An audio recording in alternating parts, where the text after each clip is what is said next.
Woo! Yeah, baby!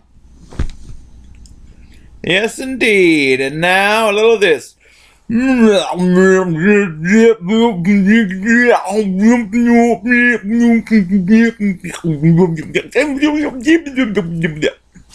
case you're wondering, that is what it looks like when I eat my words. Yes, we did it. We beat the Nationals. Incredible, people. I didn't think it was possible. I guess I was wrong. I predicted that we were going to lose the series. But I probably should have listened to that stat that I mentioned way earlier, which is that 91% of the time, the team that wins the first game, the NLCS, goes on to win the series. And I guess we found a way. Now, that's not to say I was totally wrong. I did leave open the possibility that Vogelsong would find an inner reserve of strength. I didn't realize it was going to be literal, and then he was going to throw 95-mile-an-hour fastballs. That was pretty surprising. And let me get the box score up here so I can do a little better analysis here. And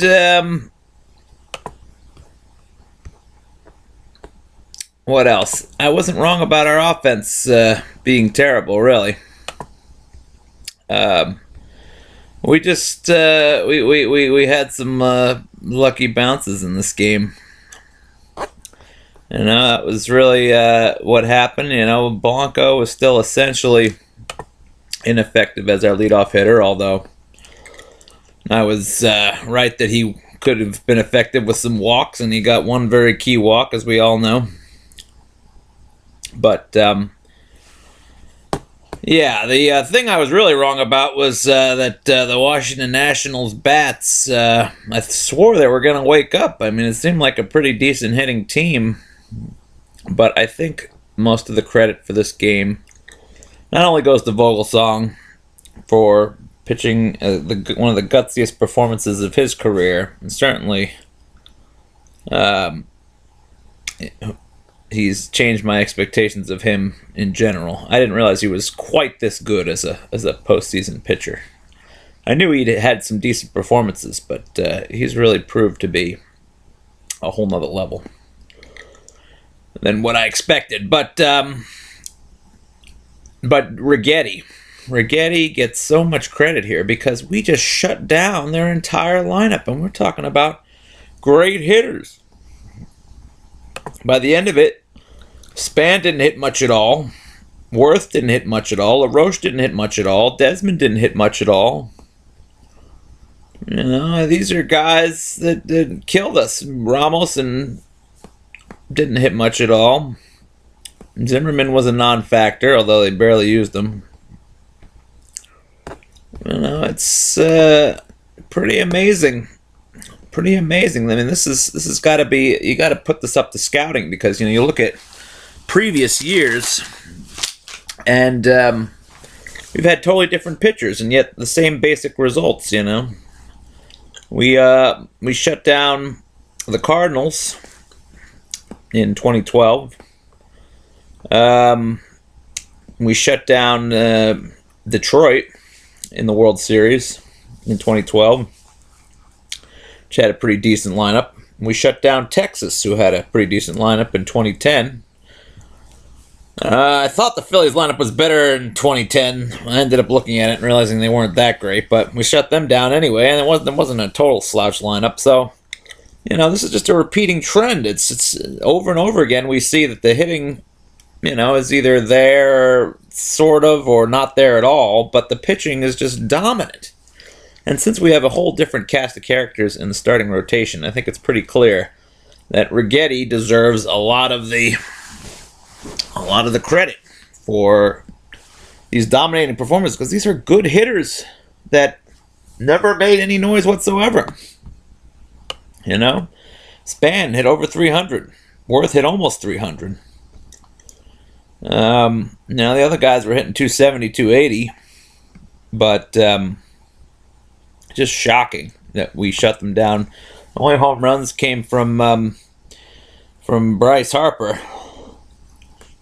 And about Bryce Harper, I'll say, I made a comment about how I thought he was classy in his post-game interview from, I think it was after Game 2. But I am seeing a trend here with Harper where in the games he's playing a little less classy. And then after the games he tries to make it all good by sort of smoothing it over with the appropriate kind of talk. But I think it's giving me the feeling like a lot of Harper's thing is just sort of PR for himself, so that he doesn't get in trouble when he sort of acts immature in game, and that's what we saw with him against Hunter Strickland. Staring at him, he's going around the bases. I mean, that they say that, well, maybe Hunter Strickland looked at him. I don't know. They didn't show it on camera. It was hard to tell. And then he's yelling at him.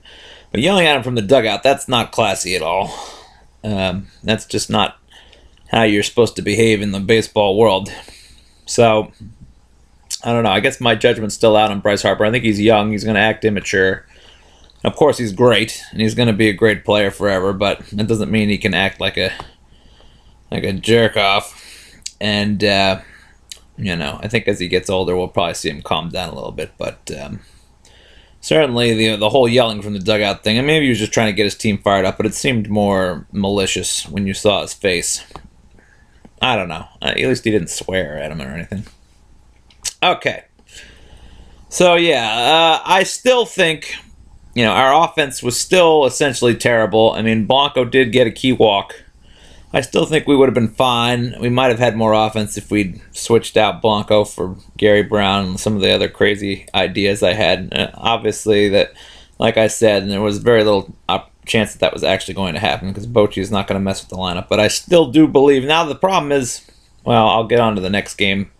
I'll talk about our offensive potential for the Cardinals series next. But let's look at the lineup here.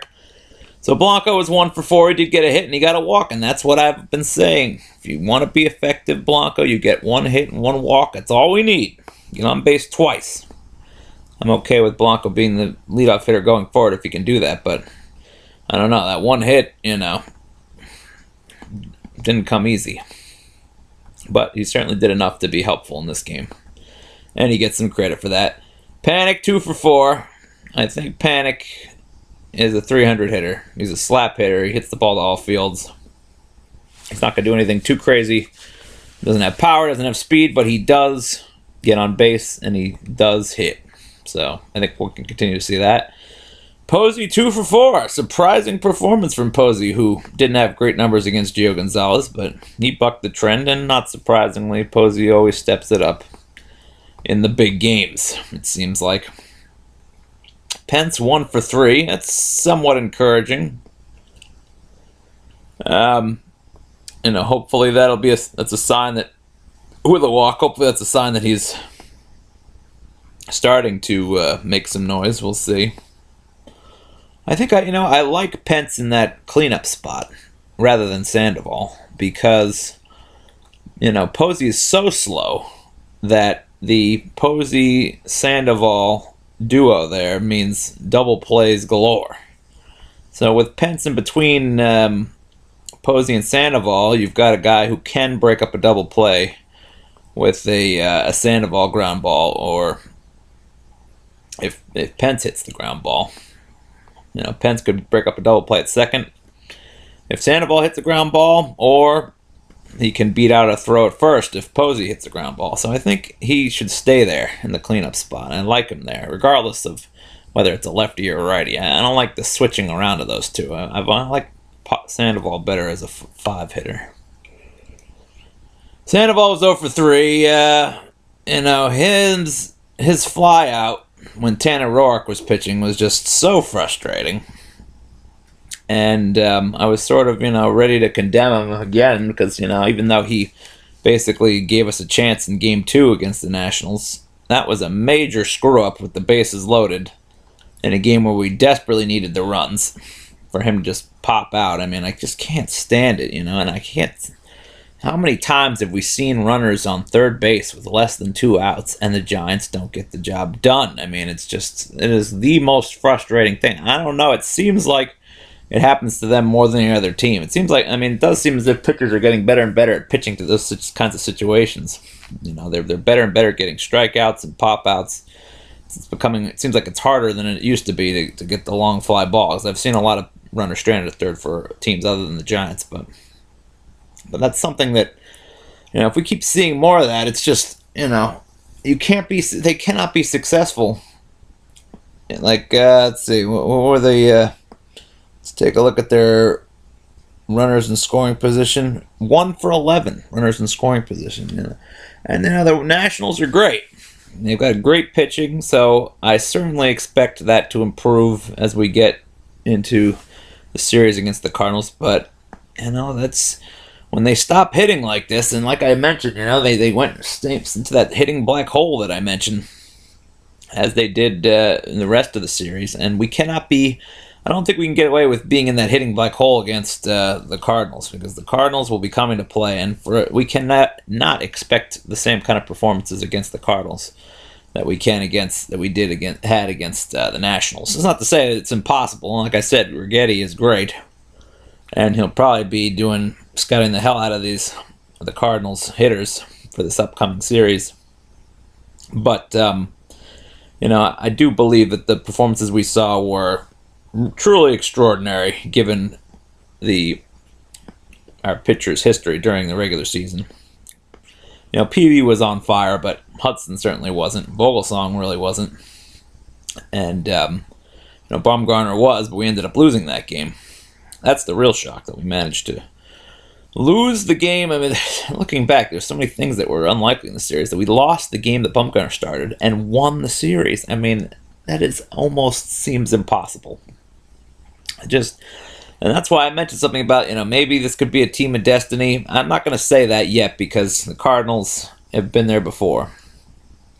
But we got to start hitting better than this, because this is not going to cut it. So yeah, no more 1 for 11 with runners in scoring position. I guess I should have known, though. Like I said, the middle of the order had terrible numbers against Gio Gonzalez. Belt 0 for 4, the first time he didn't do anything in the series. He did not look good in that game whatsoever. Let's hope this isn't the beginning of a slide for Belt. Crawford, 2 for 4. He held up to his numbers. He was the only one with good numbers against Gio Gonzalez, and that stayed true. He scored a run. Juan Perez continues to prove that he is not a major league hitter, but luckily he hit the ball with enough English that he got himself on base. But again, he was 0 for 3. The only reason why he scored a run was because he hit the ball with English. You can't really give him credit for hitting into an error where he was lucky. So, we've seen far too much of Pagan in the batter's box. Of Juan Perez in the batter's box when we really need hitting. And every time he was up in this game, I was kind of, bemoaning the fact, saying, you got to be kidding me. We have to rely on Juan Perez to try to get a hit right now. So, thank God we've got Morse back. Hopefully that'll mean no more Juan Perez. I never want to see Juan Perez at the plate when we need a hit or a walk. Never. Moving on. Let's see. Blah, blah, blah. We got this, we got that. Ishikawa was 0 for 1. Ishikawa kind of tailed off in the series and made me a lot less enthusiastic about him going forward. Not to say he can't be useful, but, well, I'll talk about that in the preview to the NLCS. But going to the pitching, Vogelsong, he only pitched 5.2 innings. I think the best we can expect from him in these playoff games is, 6, maybe 7 innings of shutout ball. I think by the end of his performance, with the great catch that Pence made against the wall, he was coming to the end of his rope already. And I think he was, his great performance against the Nationals team that just owns him was super, like I said before, incredible performance. He really rose to the occasion in the playoffs. Hopefully he can pull that off again in the NLCS, which we're probably going to need a decent game out of Vogelsong, probably game 4. But I wanted to mention something about that Pence catch. You know, this Stan Verrett on ESPN was making fun of the catch, talking about how he looked sloppy and that he doesn't really think it was a particularly good catch. Stan Verrett, go to hell, all right? What the hell do you know? You know how hard it is to play right field. You know how many times I've seen guys go back there in the arches and try to play a ball off the wall and miss it and see it bounce off the bricks or bounce off the padding. That was not an easy catch whatsoever, and there was nothing awkward about it. You know, Pence had to time his jump, and he had to, track the ball, and there was not a player who could have done it better. So I guess I'm just getting on Stan Verrett because I'm so tired of ESPN and their flashy BS. You know, ESPN, I used to be a fan of ESPN. You know, I used to love the show back in the of SportsCenter. I used to love SportsCenter back in the Olbermann and Dan Patrick days. But then it switched to Rich Eisen, I think it is. Rich Eisen, is that right? And Stuart Scott, and I quickly got. Originally, I kind of liked Stuart Scott a little. It cools the other side of the pillow, but his shtick, his sort of urban shtick, trying to be, even though he looks like a total dork, trying to be like, hey man, I'm still, I know what's going on in the hood and shit. It's like, come on, fucking give me a break, man. Why you gotta bring all this, attitude into it? It's like, I'm sorry, but it just comes across as like you're the token black guy. And, that's not that I want to say that, certainly people have the right to sound the way they want to sound on the thing. But it just it just comes across as he doesn't come across as being sincere whatsoever. And that probably sounds bad to say that. I have nothing against I just, it seems so cliched. I have nothing against black people as sportscasters. They had Cliff Floyd on MLB Tonight today, and he did a great job. But I hate this sort of attempt to kind of relate to, the African American culture by speaking in this attempted hip hop lingo, trying to be like, yeah, man, I'm still from the streets. You know what? It's like, give me a break, all right? Stop insulting these people's intelligence. We don't want to hear your freaking, your Ebonics talk to try to connect with the street generation. It's just comes across as stupid. You're a corporate shill. You are not street.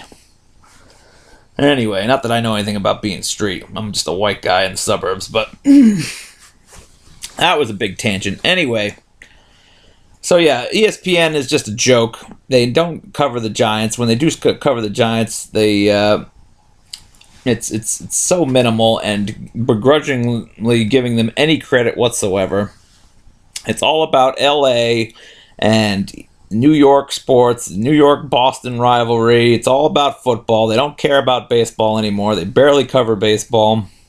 They spend way too much time covering NASCAR, and they love any kind of they love any kind of, they're front runners for the top teams. They love LeBron James. It's half of the time it's the LeBron James, just like it used to be the Michael Jordan show. Now it's the LeBron James / who's the other guy they really like? Peyton Manning. LeBron James and Peyton Manning worshippers. They spend half the time on their shows talking about how great they think those guys are. And it's just sickening. You are not real sports coverage, ESPN. You used to be a respectable institution, but now you are just, it's sensational media. It's all about sensationalism and scandals, and it's the lowest form of television, sports television. So ESPN, what would be better off without you at this point? All right. And I've said my rant against ESPN. I can go back to this. Javier Lopez, again, owns Adam LaRoche. Took care of him pretty quick. Strickland, I hope Strickland does not throw any more fastballs to left-handed hitters with power. Because I don't care if he's throwing 98, 99, whatever. Obviously, he couldn't get Harper out. He couldn't get Asdrubal Cabrera out in the game one. And he's got great talent, but he really needs to work on controlling his movement pitches a little more. You know, I saw a great changeup in that game in the final game against Washington, but it just didn't seem like he had a lot of control over it. And I'd like to see him hone his changeup a little more, because if he really got that pitch, it had great movement and it could really be a weapon. And his slider was kind of all over the place too. You know, we really need to see.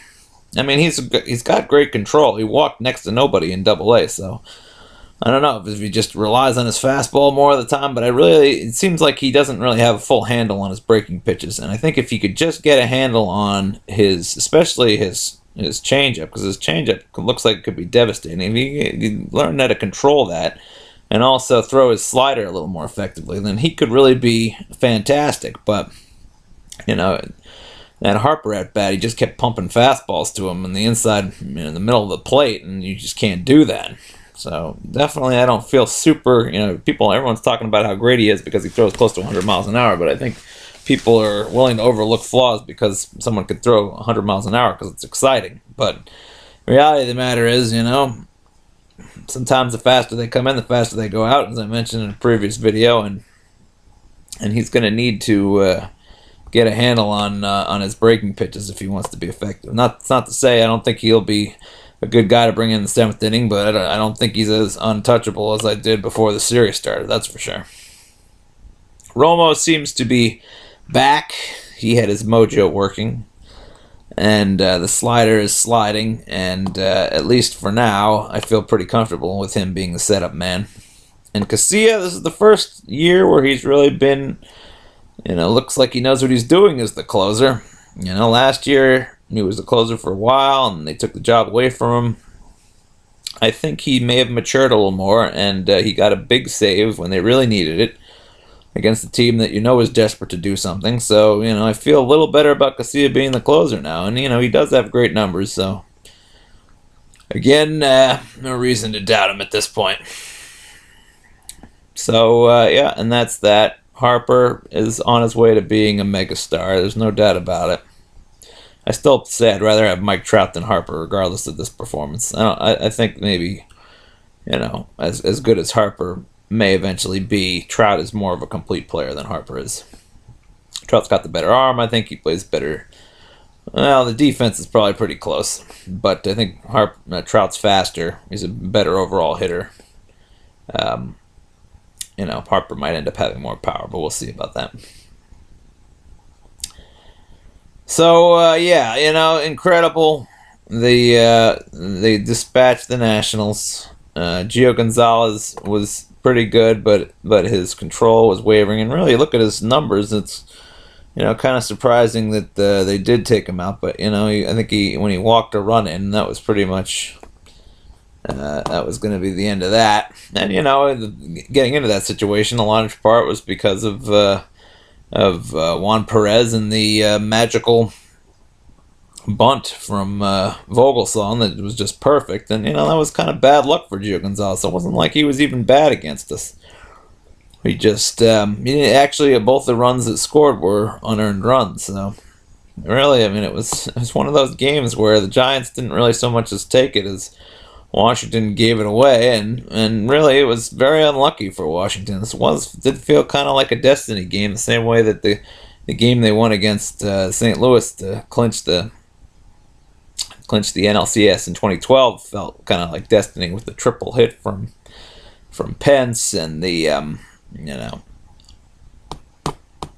don't know. It had that same that ball hit by Juan Perez, the same deal. Just something you would never see coming.